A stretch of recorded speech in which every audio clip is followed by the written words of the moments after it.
Good afternoon. Good afternoon. Thank you so much for joining me. This is the podcast, The Endurance of Labor Laws. I'm your lovely host, Lesley Sullivan. Today is episode 218, and we are going to take a look at the Federal Emergency Management Agency. Very interesting here. But before we dive in, let me give a big shout out to my listeners because we love to see you guys. Very good to see you all.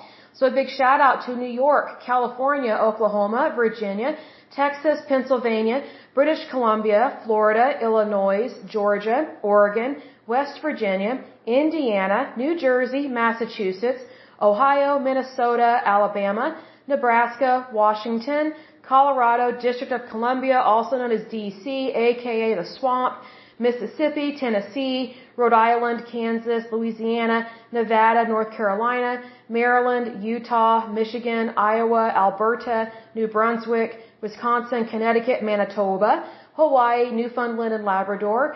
In terms of countries, Denmark, Japan, South Africa, Uzbekistan, Slovakia, the Netherlands, Australia, the United Kingdom, the Russian Federation, Canada, Iran, the United States, and Italy. Good to see all of you.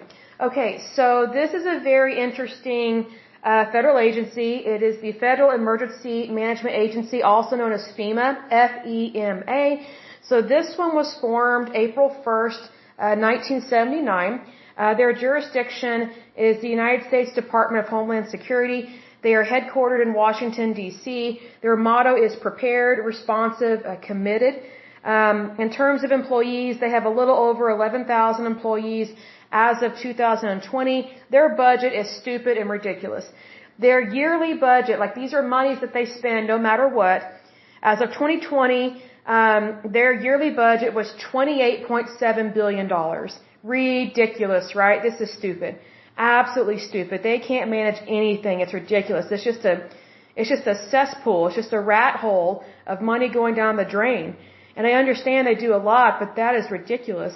I mean, if Amazon were to spend that kind of money and not make any profit, they would go bankrupt like within like an hour or less. But the federal government, they just do what they want. This agency is run by an agency executive, probably overpaid. The parent agency is the United States Department of Homeland Security, which is probably why they get away with so much. I'm not a big fan of Homeland Security sometimes because of the things they get away with in terms of spending our money. And unfortunately, again, Congress just writes them a blank check. So I'm not a big fan of that because, again, Congress has the power of the purse. So there's a reason why we have three branches of government. And unfortunately, it's not really working out that well because Congress is not doing their job and Congress is not telling these people no. So needless to say, we have some differences with this. So it says the Federal Emergency Management Agency, also known as FEMA, is an agency of the United States Department of Homeland Security, initially created under President Jimmy Carter by Presidential Reorganization Plan No. 3 of 1978 and implemented by two executive orders on April 1st, 1979. The agency's primary purpose is to coordinate the response to a disaster that has occurred in the United States and that overwhelms the resources of local and state authorities. Okay, so think about how many natural disasters or really bad disasters have we had that require $28.7 billion a year? Like we have professional companies in the private sector that help clean things up and it doesn't cost $28.7 billion a year. This is where the federal government overspends and doesn't get a whole lot done. Like I've met people, like I have family in different states across the United States, particularly that have been hit by hurricanes, and FEMA totally left them in the dark and left them with no food, no water, and it was horrible. So you were basically just it was like a free-for-all, kind of like Katrina Part 2. So needless to say, FEMA not run very well, and it hasn't been run very well for a long time. Needless to say, they need to be audited. So basically, the governor of the state in which the disaster occurs must declare a state of emergency and formally request from the president that FEMA and the federal government respond to the disaster. The only exception to the state's declaration requirement occurs when an emergency or disaster takes place on federal property or to a federal asset. So that's one of those things that occurs with things like that. While on the ground support of disaster recovery efforts is a major part of FEMA's charter, The agency provides state and local governments with experts in specialized fields and funding for rebuilding efforts and relief funds for infrastructure by directing individuals to access low-interest loans in conjunction with the Small Business Administration. That is total bull. I know from having relatives that lived in really hard-struck areas of storms and hurricanes, they did not get the help that they were supposed to have. They hardly had any water, hardly any food, barely had any electricity, and eventually they lost all electricity and their food was rotting in their houses. And FEMA did nothing to help them. So good luck with that little pleasant thing that supposedly FEMA does. But needs to say, FEMA needs to work on what they're doing and spend way less money. So it says here, federal emergency management in the United States has existed in one form or another for over 200 years. Not surprised by that. But here's the thing. Prior to FEMA, people just helped each other out. They didn't rely on the federal government to roll in on tanks and fix everything. Like, people actually helped each other, and people had more resources to help each other because the resources were not being allocated to the federal government first, and then the federal government doling it out like a socialistic country. That's why FEMA is a failure, and it's not very good.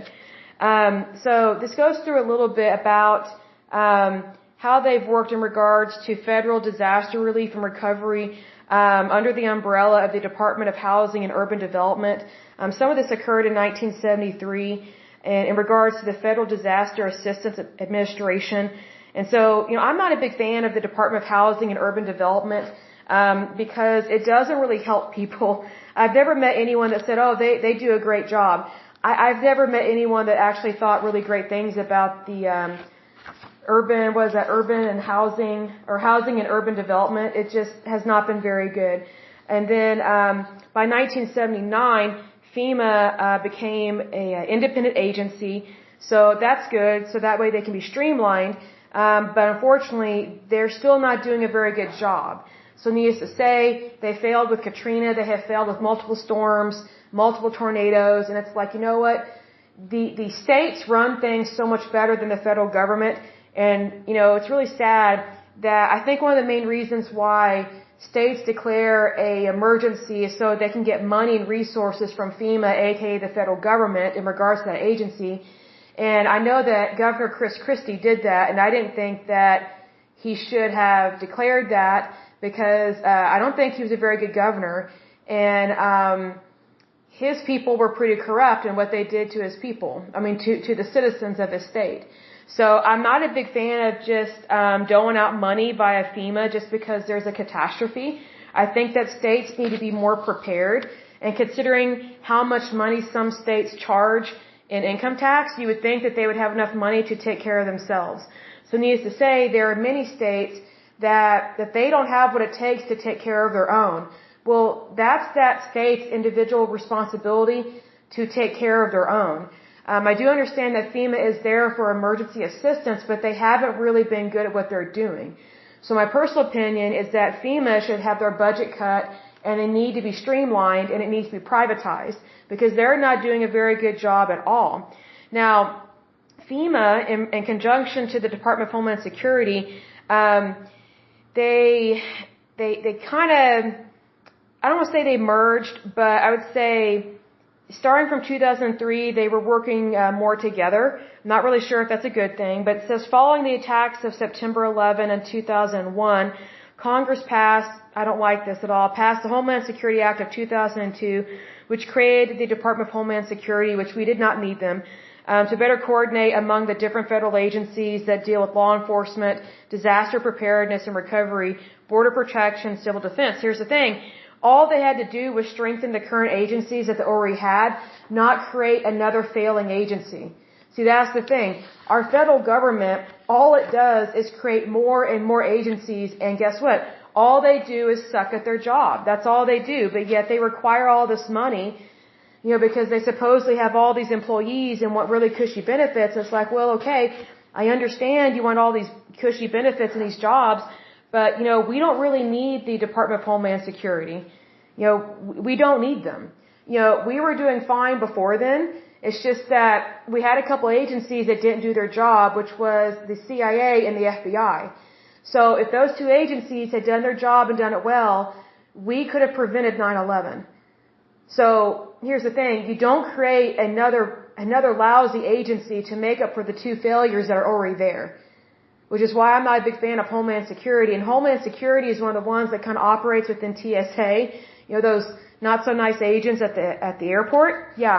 So needless to say, you know, we kind of create a monster with the Department of Homeland Security. Not a huge fan of them, but I mean, I understand why it was created, but I think we need to pull the reins back on that and really rethink about all this, because now we're just creating more and more useless, kind of bureaucratic, hateful federal agencies and these ridiculous jobs that we don't need to be paying for.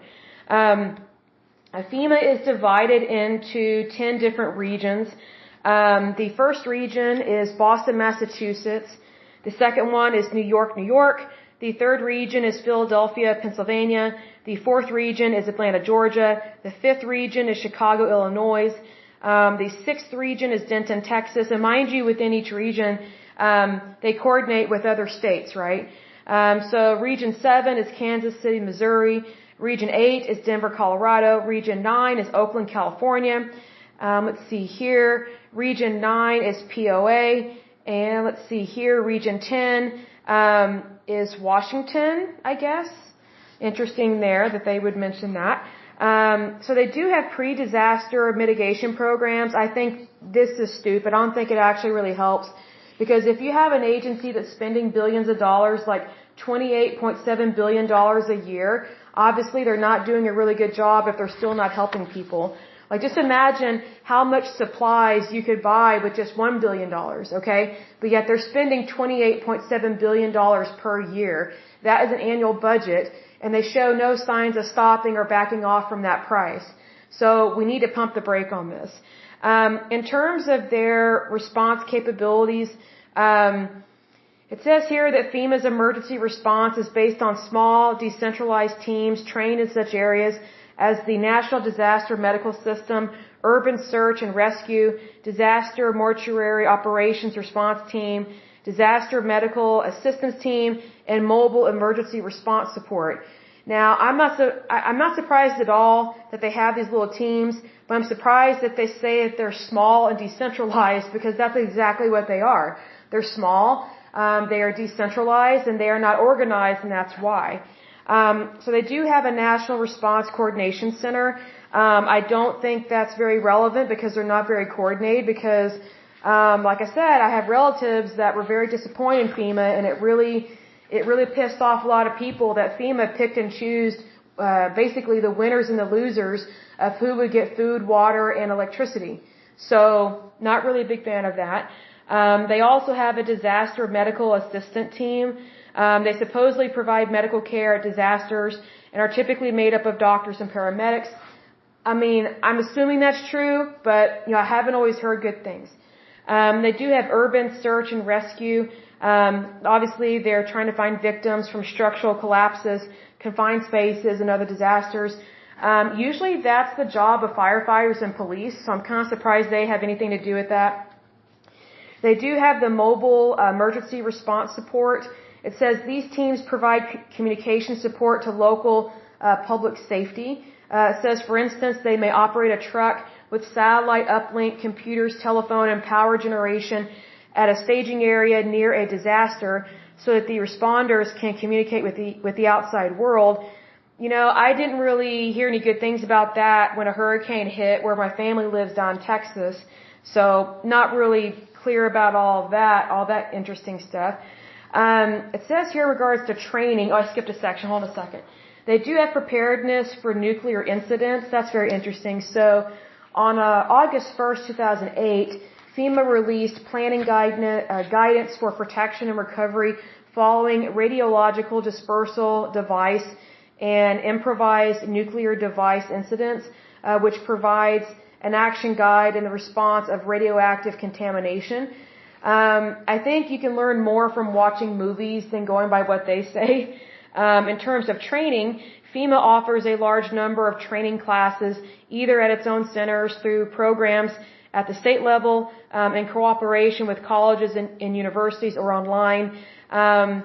They also run the Incident Workplace Academy, a 2-week emergency preparedness training program for FEMA employees. I'm not really sure how good that is because they didn't really help people that I know. So I'm just kind of like, well, $28.7 billion down the drain. Then there is the Emergency Management Institute training and certifications. Some people really like to have plaques on their wall. Not surprised by that. They have had some criticism. I'm not surprised. They were criticized in regards to how they handled Hurricane Andrew. They were criticized for how they handled Southern Florida hurricanes. I'm not surprised by that. They were criticized for how they handled Hurricane Katrina. They did a really lousy job at that. They did a lousy job in regards to the snowstorm that occurred in Buffalo, I guess in 2006.